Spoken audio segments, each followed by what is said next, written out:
Assalamualaikum warahmatullahi wabarakatuh. Selamat pagi, siang, sore, malam teman-teman semua. Kenalin, aku Syifaul Fuad dari Asisten Laboratorium Sistem Produksi tahun 2024. Oke, pada kesempatan kali ini saya akan menjelaskan mengenai operasi kerja turning. Oke, di dalam turning itu ada 3 prinsip. Yang pertama, benda kerja yang berputar dan mata pahat yang diam. Kemudian yang kedua, dia menggunakan single cutting tool. Dan yang terakhir, dia bekerja di 2 sumbu. Oke, untuk selanjutnya kita akan masuk ke bagian-bagian mesin. Oke, untuk bagian pertama, ini namanya headstock. Kotak putih ini namanya headstock. Kemudian di headstock ini ada beberapa tuas. Jadi untuk 2 tuas di atas ini untuk mengatur kecepatan spindle. Kemudian tuas yang di bawah ini untuk mengatur arah gerak otomatis. Kemudian di sini ada indikator power, di mana ketika dia menyala artinya mesin sudah teraliri listrik dan siap untuk dinyalakan. Oke, next lagi, di sini ada tombol emergency. Ketika tombol emergency diaktifkan dengan cara memutar dia searah jarum jam. Kemudian kita tekan tombol T di sini artinya tes, maka mesin baru akan menyala. Akan tetapi ketika emergency nonaktif, maka mesin ketika ditekan tombol tes dia tidak akan menyala. Kemudian next lagi di sini ada tuas untuk berumus otomatis. Jadi udah ada indikator 0 dan 1. Ketika diputar ke arah 1 artinya otomatis berumus akan menyala. Akan tetapi dalam praktikum Prosman tidak menggunakan otomatis berumus. Oke, untuk next lagi ada 4 tuas di sini, fungsinya untuk mengatur otomatis feed dan juga otomatis ulir. Oke, untuk bagian selanjutnya yang putih bulat ini lingkaran, dia namanya spindle, dan di spindle ini dia membawa cak. Nah, cak juga akan membawa si jauh ini. Nah, jauh itu ada yang berjumlah 3, ada yang berjumlah 4. Untuk praktikum Prosman ini kita menggunakan jauh yang berjumlah 3 karena benda kerja kita berbentuk silinder. Oke, next lagi di sini kotak putih ini namanya carriage. Jadi di carriage dia membawa beberapa komponen. Yang pertama, yang atas ini disebut tool post. Nah, di dalam tool post ini ada penguncinya. Ketika posisinya terkunci seperti ini, maka tool post tidak bisa berputar. Ketika kuncinya dikendurkan, maka tool post bisa diputar. Oke, selain itu di carriage juga dia akan membawa 3 eretan. Yang pertama, yang paling bawah ini disebut eretan bawah atau eretan makro. Dia geraknya ke kanan ke kiri atau memanjang gitu. Kemudian selain eretan makro ada juga eretan mikro atau eretan atas. Dia bekerja di sumbu yang sama tapi pergerakannya dia lebih kecil-kecil. Oke, next lagi yang terakhir eretan melintang. Dia bergeraknya depan mundur. Oke, next lagi ada 2 tuas. Jadi yang tuas silver ini fungsinya untuk menyalakan otomatis ulir. Dan yang tuas hitam ini digunakan untuk otomatis pemakanan. Nah, ketika otomatis ulir yang berputar adalah let's go.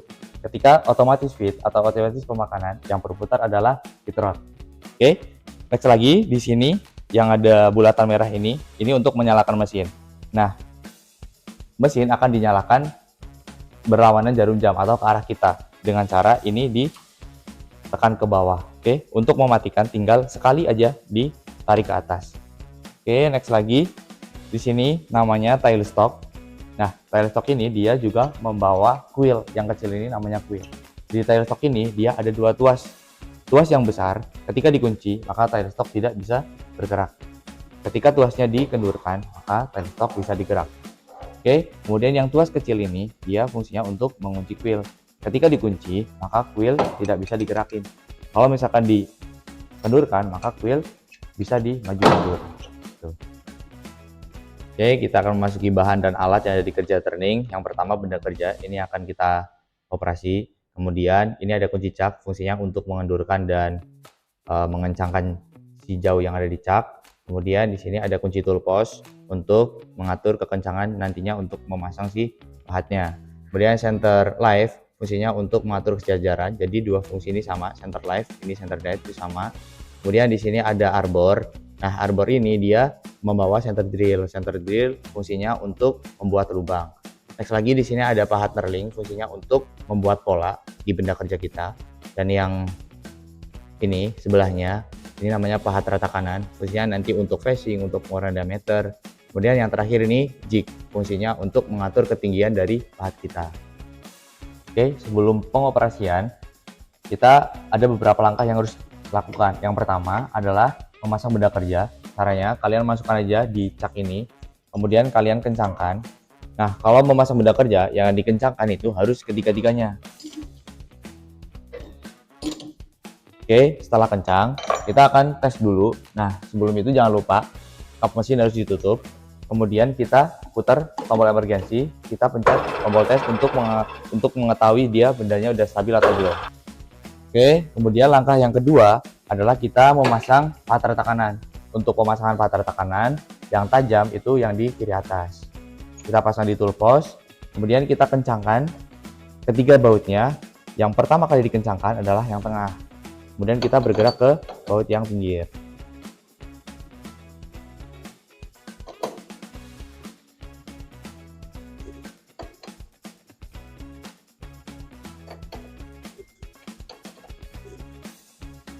Oke, langkah ketiga kita akan memasang si center leg ini di kuil.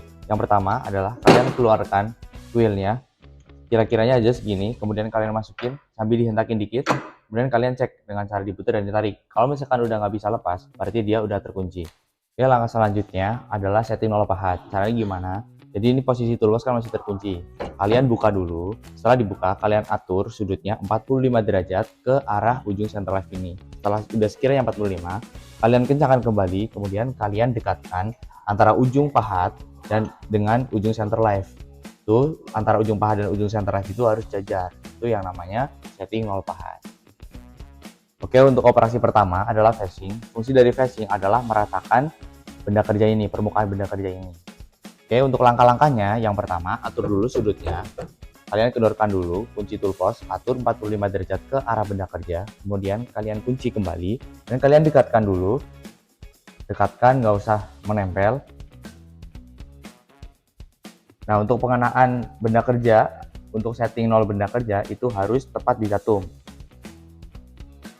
Nah, setelah udah dekat, kemudian kita baru menyalakan mesinnya.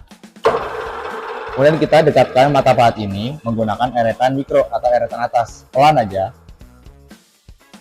Nah, kalau udah tergores, kalian keluarkan mata pahat ini dengan menggunakan eretan melintang. Nah, setelah udah dipastikan keluar dari benda kerja, kemudian teman-teman baru boleh mematikan mesin. Oke, langkah selanjutnya adalah kalian mencekam eretan yang luar ini, kemudian cincin dalam itu diputar sampai 0. Oke, setelah kalian nolin, untuk pemakanan maksimal adalah 0,2 mili. Nah, gimana caranya? Untuk setiap mesin itu skala pemakanannya beda-beda. Jadi harus teman-teman perhatikan dulu. Untuk mesin ini itu untuk 0,2 mili adalah 4 bar. Jadi teman-teman ketika udah dinolin, kemudian yang eretan mikro ini diputar sebanyak 4 bar. Oke, setelah udah 4 bar, kalian menyalakan mesin kembali. Kemudian kalian dekatkan dengan eretan melintang. Pelan aja.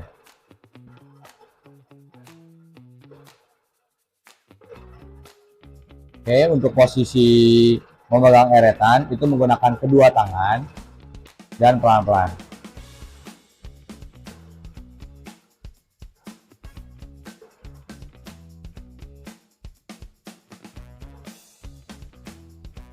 Nah, ketika udah sampai setengah dari lingkaran, kalian majuin sedikit aja, memastikan semuanya kemakan.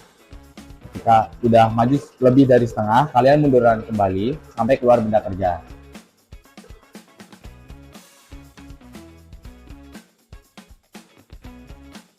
Oke, ketika udah keluar, baru kalian mematikan mesin.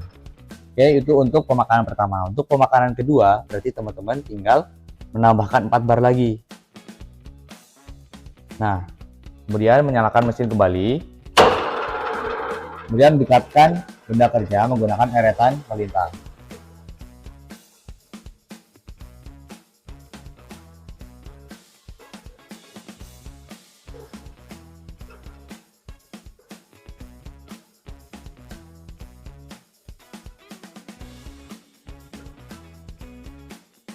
Oke, udah setengah lebih, kalian balik lagi.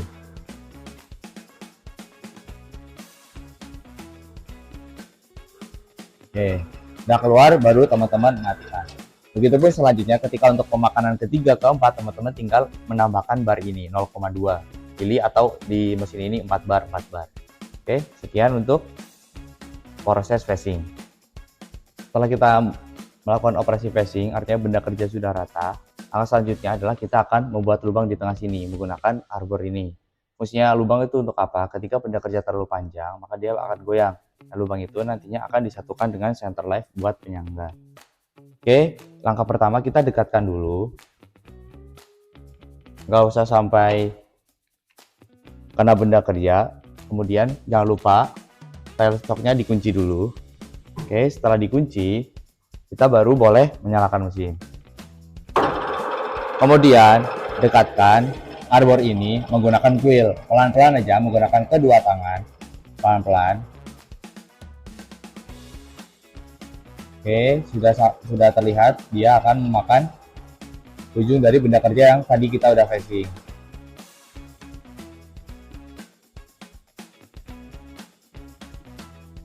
Oke, ketika ada chip kayak gini, kalian keluarkan dulu. Kemudian dikasih berumus. Oke, baru kalian lanjut lagi.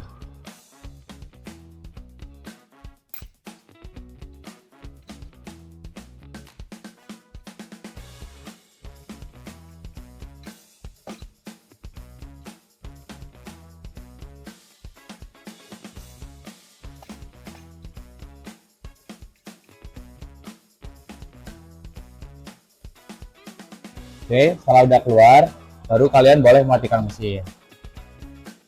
Oke, jadi berikut cara langkah-langkah untuk membuat lubang menggunakan arbor.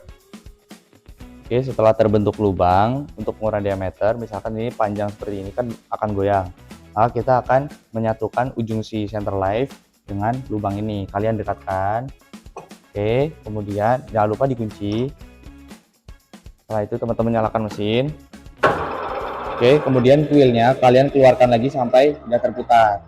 Nah, setelah udah ujung center terputar, kalian kunci si kuilnya. Jadi begitu cara menggunakan center live, biar bendanya tidak goyang. Oke, untuk operasi yang ketiga adalah pengurangan diameter. Jadi untuk posisi pahatnya adalah 90 derajat ke arah benda kerjanya. Langkah yang pertama dilakukan adalah setting nol benda kerja. Caranya teman-teman dekatkan dulu ke datum benda kerjanya. Nggak usah ditempelkan terlebih dahulu. Oke, setelah itu kalian boleh menyalakan mesin. Nah, kalian dekatkan dengan menggunakan eretan melintang sampai dia serasa tergores.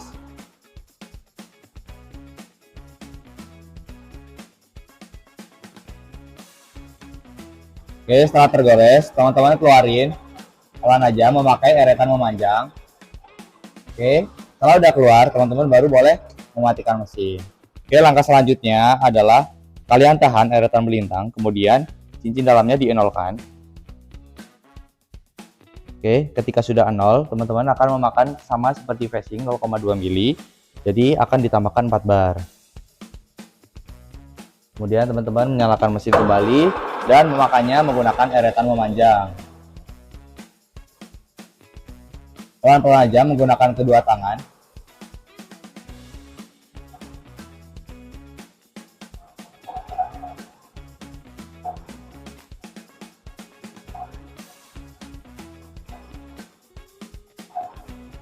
Oke, setelah itu balik lagi.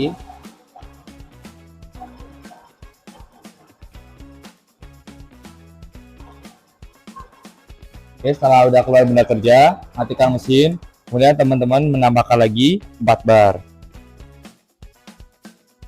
Dan menyalakan mesin kembali dan memakannya kembali menggunakan eretan memanjang.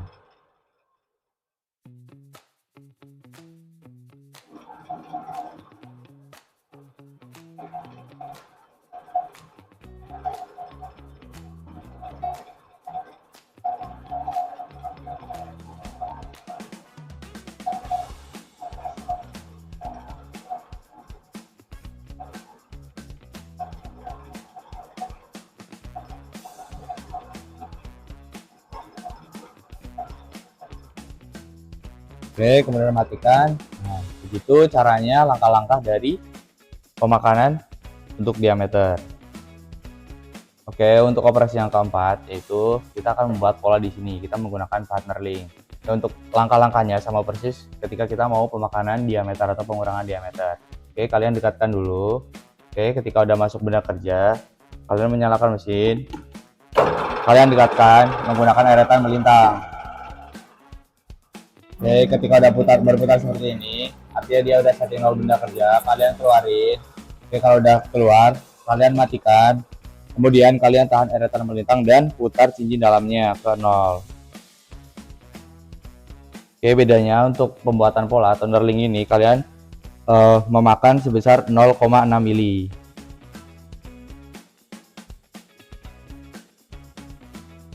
Oke, setelah itu kalian menyalakan mesin lagi, kalian masuk lagi pelan. Nah, gitu. Oke, bedanya lagi, ketika knurling boleh ditambahkan di dalam benda kerja, jadi sekarang tinggal ditambahkan aja.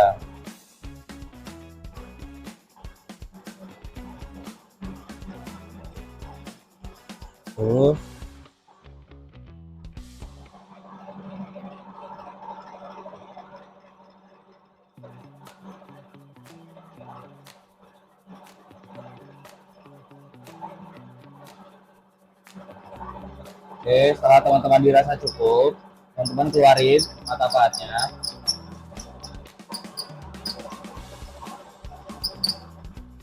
Oke, setelah udah keluar baru boleh dimatikan. Oke, jadi ini hasil dari knurling. Oke, sekarang kita akan mencoba untuk pengoperasian secara otomatis. Nah, jadi di sini ada 4 tuas. Nah, tuas-tuas ini yang mengatur tabel-tabel yang ada di sini. Oke, 2 tabel yang di atas fungsinya untuk pemakanan otomatis atau otomatis feed. Sedangkan yang 2 tabel bawah ini untuk otomatis ulir. Nah, jadi untuk otomatis pemakanan atau otomatis feed itu kita tinggal baca aja. Yang garisnya seperti ini berarti dia secara memanjang. Yang garisnya ke atas gini berarti dia secara melintang. Ini sudah ada satuan-satuannya. Jadi bedanya antara tabel ini dan ini cuma satuannya. Ini ref per milimeter, yang ini ref per inci. Oke, untuk selanjutnya 2 tabel di bawah ini itu untuk otomatis ulir. Jadi ada yang satuannya milimeter atau ulir metrik, ada yang satuannya inci atau ulir word. Untuk yang metrik kita pakainya pitch, misalkan 0,45, berarti pitchnya 0,45 atau jarak gunung ke gunung itu 0,45 mm. Sedangkan untuk yang satuannya inci atau width word itu kita hitungnya T per inci atau tooth per inci. Jadi misalkan ini 8, berarti ada 8 gunung per incinya gitu. Oke, untuk mengatur arah otomatis kita pakainya ini. Ketika ini ke tuasnya ke kiri, berarti nanti pergerakannya ke kanan gitu. Oke, sekarang kita akan mencoba untuk otomatis pemakanan. Pastikan dulu ini posisinya di S untuk pemakanan. Kemudian teman-teman boleh menyalakan mesin. Lalu tuas hitam ini, kalau misalkan kita akan menggerakkan yang melintang, kalian kanan atas ini. Nah, secara otomatis eretan melintang ini akan bergerak maju dengan otomatis. Kemudian kalau untuk yang memanjang, teman-teman tinggal ke kiri, kemudian atasin. Nah, yang memanjang ini, eretan memanjang, otomatis akan gerak secara sendirinya. Tuh untuk yang pemakanan. Sekarang kita akan mencoba untuk otomatis ulir. Caranya tadi S untuk pemakanan, lalu M untuk ulir. Jadi ditandakan dengan ini yang berputar. Oke. Untuk otomatis ulir kita menggunakan tuas silver ini. Kalian tinggal onin aja ke bawah. Oke, dia akan bergerak secara otomatis. Gitu. Oke, mungkin segitu aja untuk video pelatihan permesinan di Kerja Turning. Terima kasih, semoga ilmunya bermanfaat dan semangat terus. Assalamualaikum warahmatullahi wabarakatuh.